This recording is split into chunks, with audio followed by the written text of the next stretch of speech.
Hi guys!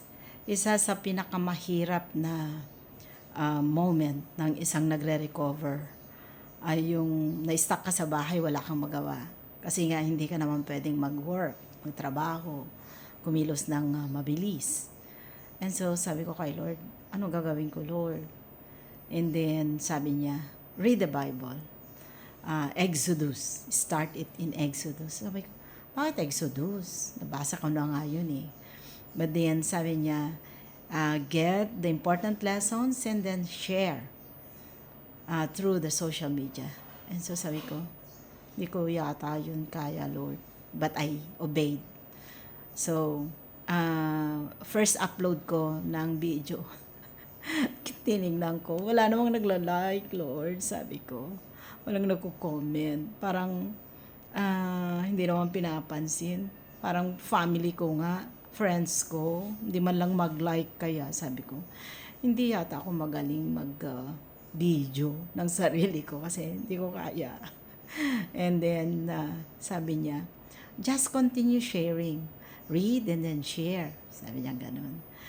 At na-realize ko, kaya pala sa Exodus niya ako dinala dahil gusto niyang ma-realize ko nga, si Moses na the best character doon, no?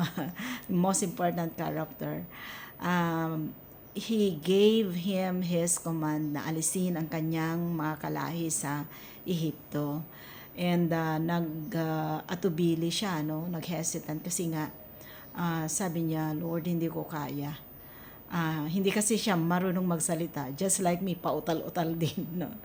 And so pero he obeyed the command, and the Lord equipped him with tools para magtagumpay siya, at nagtagumpay nga siya.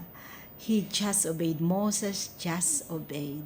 And so sabi ko, Lord, kung ito ang gusto mo, kahit nahiya sana ako dahil parang wala namang may gusto sa mga sinasabi ko, sabi ko, sige, basta I will read and then share every lesson that I get, and then bahala na, ikaw na ang bahala Lord sa akin. Sabi ko ganun.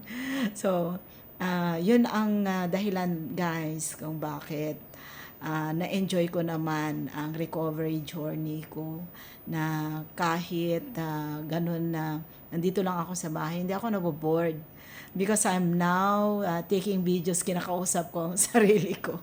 But I am talking to Lord, and alam ko na siya lang naman talaga. Thank you guys.